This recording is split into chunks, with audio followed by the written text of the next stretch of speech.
usungwa kewo. Wena utele tautisa. Kuzobhoga zvakatanga rini doctor. Iwe. Hausi Dhokezhi. Zvinhu zvese zvatakanobata kumba kwako kuti hausiwe Dhokezhi. Uri doctor erewo. Uri chii? Komishonga yese yatakabata worth 5 million. Ediwana nesi. Zvino nhasi wauya kuno kwamunoti mapurisa haana kudzidza. Unoba zvinhu uchiendesa kuchikiriniki chako chekusero. Zvine musoro izvo. Chichi. Muri kupa vanhu fake makadhi vaccine. Muchikanganisa hurumende. Unamboziva here udzamu hwemhosva yako kuti wakakura sei?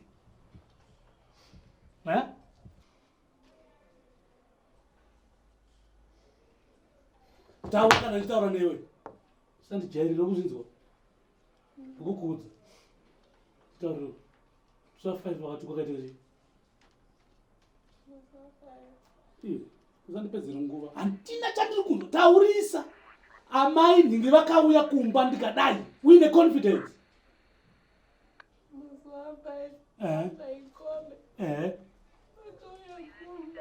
Yes. Vange vatowa mulebha here kare.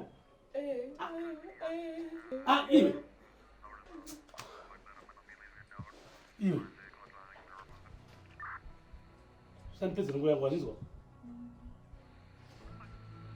Satambe nei. Zvinhu zvatakarikavha kumba kwako iwe. Worth 5 million mushonga. Worth 5 million. Helping the community nenyaya yekuba. Waibatsira community nezvekuba. Kana zvinobvisa nhumbu futi kei. Andibvise sei? Doctor. Pano doctor tinobika vanhu.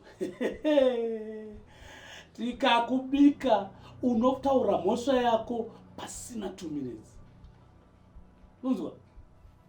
Nemanakira wakaita doctor. Magati chira kupedza. Wazvinzwa? Usandipedzere nguva. Ndika usaite kuti ndikurove, usaite kuti ndikubike. Mandika ita kuti nyaya yedu ifambe zvakanaka.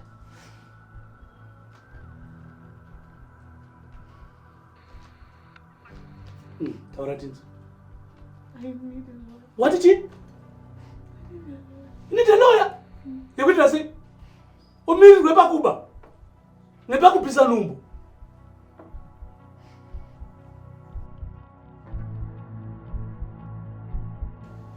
You have to tell me Jesse Shamakaba. When I fail. Tuvan. This is why I didn't steal anything. Sure, I thought you should come to raise. Pascal, you go Taurai and steal Padruze. Taurai! Azviniko zvacho zvatoziva. Kwani chikwadi tichishanda pana patozotanga kubanasi. Iwe. Feliz gypsy izvezvi. Ari mutiramo yakaipa izvezvi. Chiremu, mawanaya. Unless you talk to me. I mean, we as the HSP, we can only come in before things get out of hand. But mapurisa akangouya chete panapa. Zvafa. Munhu kuda kusana senti kana wati njalobwe na tapa. Apana wati njalobwe. I tell you so to kutaura. But you have no business questioning us. After all, we are not criminals. Kana mapurisa chashuya ngawangu yavotibvunza ngozati hatina chatikatoresa. Iwe, sister. This is damage control. We've got a VIP visit, man. Hey? And we can't afford this kind of money. Come on, come on. Move on. Take on each. I'll see you back Tuesday. This is damage control, man. This visit has been planned for ages. And the board has the ear for the vice president. For the first time in a long time. Him coming here is a calculated risk.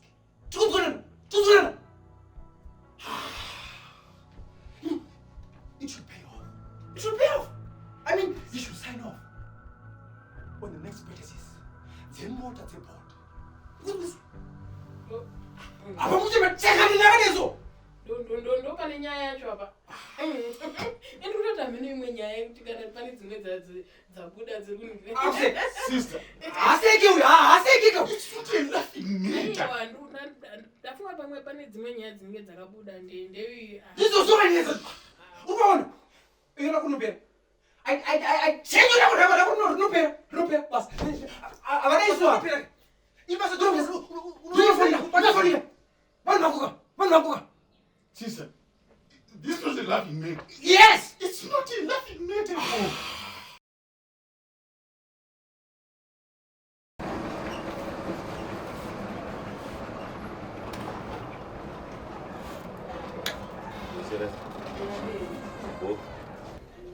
Ndandikumbira kuona Feli. Hapo. Ndikumbira kuona Feli. Hapo, abuda. Aida kupi? Ndisiziva. But abuda. Arudzoka manje. Mumzi.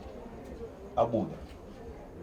Amukwanisa kana ngomfonera. Mutonditsoma here, ndomufonera chiko ivo. Handikana ndikuudza kuti munhu abuda kamuda kundirama mutondokupa my details enhingirikeni kuita kunge muri nhingirikeni yepanapa here mimi. Ndova muchititsoma imimi. Ndogona hangu kumumirira. Mumirira muchimirire chiko. Hapo chiko nemimi. Kochiko. Ika imimi kamuntu mukuita kunge mukunhingirikena panapa. Hapo kamuda kuti ndinomurutsa here. Ndomutora kupi kana munhu wacho asipo. Indava nemimi. Ndozvamunoita imimi pava muchinoka dzimba dzevanhu muchinhingirikena muchibvunza zvinhu zvisina basa kuti munhu kana anzi hapo chiko imimi. Machikanhingirikeni here.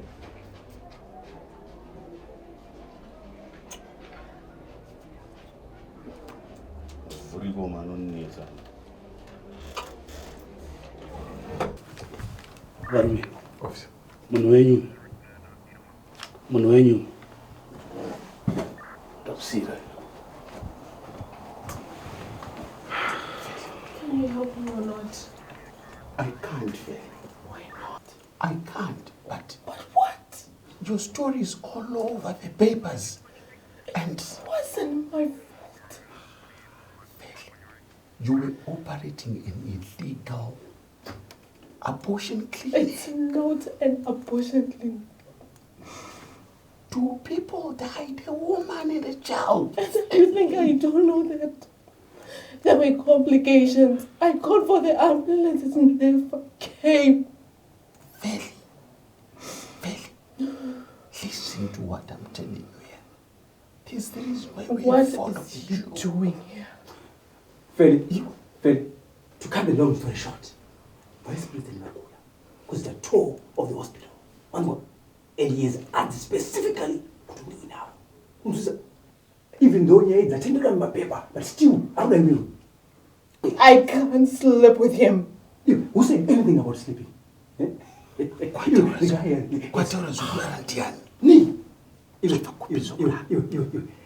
guy is a magic stuff in a bottle. Anything but this. I'm not a hoe. You, Feli, come on. Who says you are? If you say yes, Chetty, Well, I can't. listen, Feli. You just comply. What? Can you do 10 years? Can you do 10 years, Gujeni? Please, I can't. Feli. I can't. Feli! I can't. Feli.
See.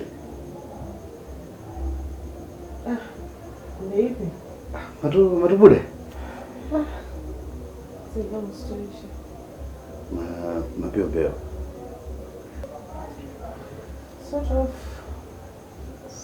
of. And the bill.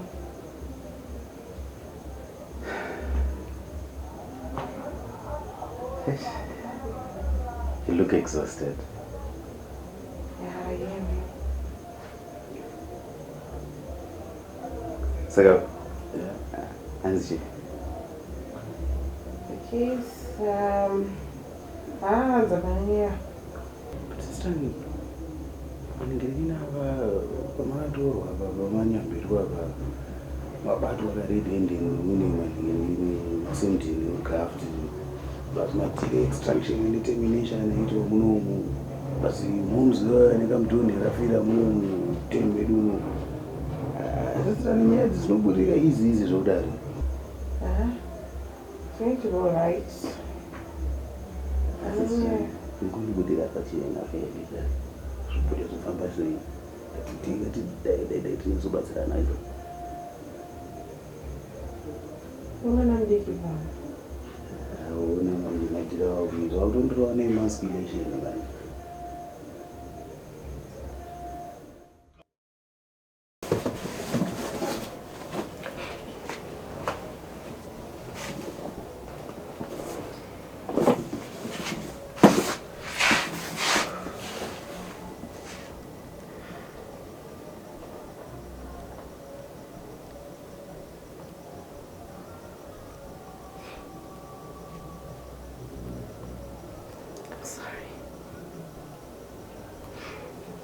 I did all I could, but it wasn't good enough.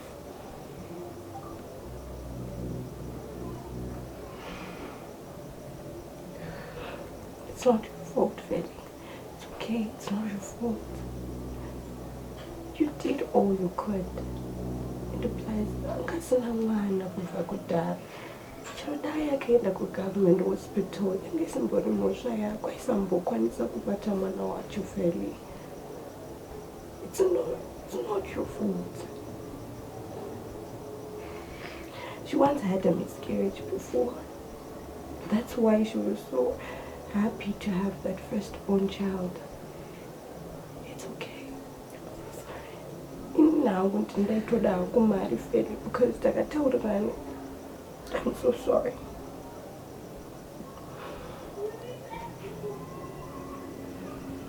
I'm so sorry, Mama. I'm really sorry. I forgive you. You did it out of frustration. I understand.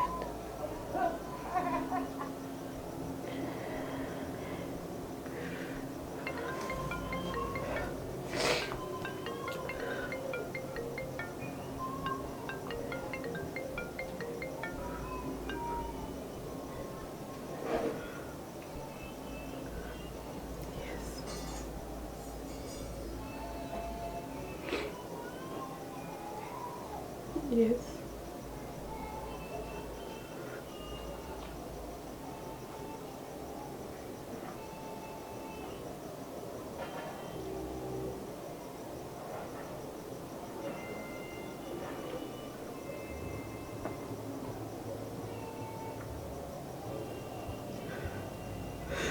That was the price of freedom. It's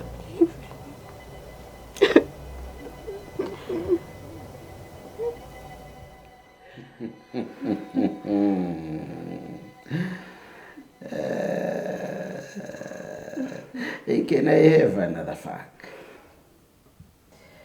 Phoebe, can you get me my job back? I can get you anything that you want.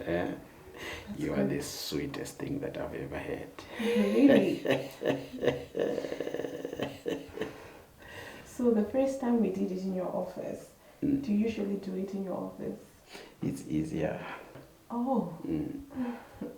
Okay. Well, I don't know, but I have a small problem. And I need some cash. Can I have some cash if you don't mind? When we meet next week. Oh, that's great. So, can I send you my proposal so that you can take a look at it when you're not too busy? The print a bit small. Oh, okay. Can I have another fat now? Huh? Come. As long as my job is safe. You can go back to your job. Mangwana chai. Come.